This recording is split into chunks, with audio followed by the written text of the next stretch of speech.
एक सप्ताह के बाद राखी का त्योहार है, लेकिन राखी का बाजार अभी से सज गया है। लाल पीली राखियाँ सभी दुकानों की शोभा बढ़ा रही हैं। बहनें अपने भाई के लिए राखी तो भाई अपनी बहनों को उपहार में देने के लिए अभी से कुछ न कुछ खरीद रहे हैं। 12 साल का रंजन जो एक चाय की दुकान पर काम करता है, इस बार अपनी 7 साल की दिव्यांग बहन गुड़िया को बहुत अनोखा उपहार देना चाहता है। रंजन इसके लिए जी तोड़ मेहनत भी कर रहा है।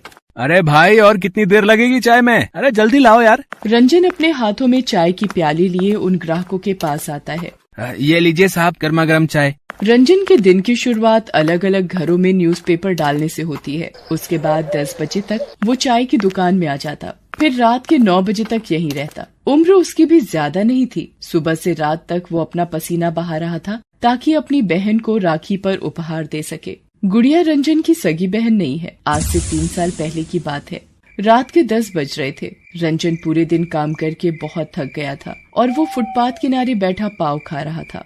बहुत जोरों की भूख लगी है, लेकिन इस एक पाव से क्या होगा? पूरा दिन मालिक के यहाँ जी जान लगा देता हूँ, लेकिन 20 रुपए से वो ज्यादा देता ही नहीं। रंजन का कोई घर तो था नहीं, इसलिए वो काम खत्म करके और कुछ खाकर चाय की दुकान के सामने वाले फुटपाथ पर सो जाता था। आज भी वो सोने की तैयारी कर रहा था, तभी उसकी आंखों के आगे एक बहुत बड़ा एक्सीडेंट हो गया। एक ट्रक ने ऑटो रिक्शे वाले को जोरदार टक्कर मार दी। उस रिक्शे में एक पति पत्नी और एक 4 साल की बच्ची थी। टक्कर इतनी जोरदार थी कि मौके पर ही सभी की मौत हो गई। रंजन महीने में कम से कम ऐसे 2 एक्सीडेंट तो देखता ही था। आज भी उसने वो एक्सीडेंट देखा। एक्सीडेंट के बाद लगने वाली भीड़ को भी देखा। वो भी वहाँ भाग कर गया। पता नहीं लोग इतनी स्पीड में चलाते क्यों हैं? सभी के सभी मारे गए। अरे कोई पुलिस को खबर कर दो। अरे चलो चलो यहाँ से, पुलिस के चक्कर में पड़ोगे तो 50 सवाल पूछेंगे वो। फिर धीरे धीरे लोग वहाँ से बातें करते हुए जाने लगे।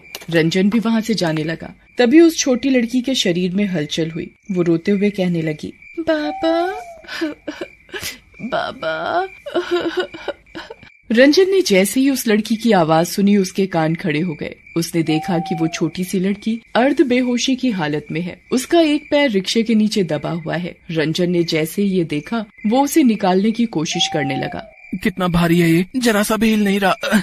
लेकिन वो कहते हैं ना कि कौन कहता है कि आसमान में सुराख नहीं हो सकता, एक पत्थर तो तबीयत से उछालो यारो। रंजन की मेहनत काम आई। वो उस बच्ची के पाँव निकालने में कामयाब हो गया। वो उसे लेकर अस्पताल की ओर भागा। डॉक्टरों ने बच्ची की हालत देखकर उसे तुरंत एडमिट कर लिया।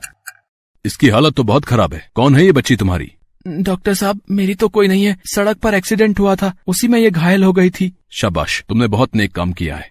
उस बच्ची जिसका नाम गुड़िया था, उसके पाँव से बहुत खून बह गया था, इसलिए डॉक्टरों को उसका एक पाँव काटना पड़ा। रंजन हर दिन शाम को काम खत्म करके गुड़िया को देखने अस्पताल आता था। धीरे धीरे गुड़िया की हालत सुधरने लगी। रंजन को गुड़िया से बहुत लगाव हो गया था। वो हर दिन अस्पताल आता, उससे बातें करता और कहता कि गुड़िया तो अब जल्दी ठीक हो जा। गुड़िया को पता लग गया था कि उसी ने उसकी जान बचाई है। उसे ये भी पता लग गया था कि उस दिन हुए सड़क हादसे में उसके माता पिता की मौत हो गई है। गुड़िया रंजन को भैया कहकर बुलाती थी। गुड़िया के मुंह से भैया सुनना रंजन को बहुत अच्छा लगता था। एक दिन जब वो अस्पताल आया तो उसने देखा कि गुड़िया बैसाखी के सहारे चुपचाप उदास सी खड़ी है। अरे गुड़िया, क्या हुआ? तू इस तरह उदास क्यों खड़ी है? गुड़िया कुछ बोलती उससे पहले ही डॉक्टर साहब वहाँ आ गए और उन्होंने उससे कहा कि गुड़िया अब बिल्कुल ठीक हो गई है, तुम इसे अपने साथ घर ले जा सकते हो। ये कहकर डॉक्टर साहब वहाँ से चले गए। उनके जाने के बाद गुड़िया, डॉक्टर साहब ने कहा कि तुम्हें घर ले जाऊं। तुम्हारा घर कहाँ है? मेरा कहीं घर नहीं है भैया, हम गांव से यहाँ आए थे। पिताजी को यहाँ एक कपड़ों की फैक्ट्री में काम मिला था। पिताजी किराए का मकान ढूंढ ही रहे थे, लेकिन मकान मिलने के पहले ही वे दोनों अरे रोते क्यों है? रोने से क्या होगा, चुप हो जा। भैया, तुम मुझे अपने साथ अपने घर ले चलो ना। मेरे घर? पर मेरा तो कोई घर ही नहीं है, मैं तो फुटपाथ पर रहता हूँ। भैया, तो मैं भी फुटपाथ पर रह लूंगी। रंजन, अरे नहीं नहीं, तू कहाँ रहेगी? क्या खाएगी, क्या पिएगी? मैं तो खुद किसी तरह अपना पेट भरता हूँ। रंजन की इस बात को सुनकर गुड़िया फिर से रोने लगी और उसने रोते रोते उससे कहा, ठीक है भैया। रंजन गुड़िया को छोड़कर जाना तो नहीं चाहता था, लेकिन वो क्या करता? वो उसे कहाँ ले जाता, क्या खिलाता, क्या पिलाता, कैसे उसकी देखभाल करता? वो वहाँ से चला गया। उस रात बहुत बारिश हो रही थी। रंजन फुटपाथ के पास ही एक पेड़ के नीचे खड़ा था, लेकिन उसका ध्यान गुड़िया पर लगा हुआ था।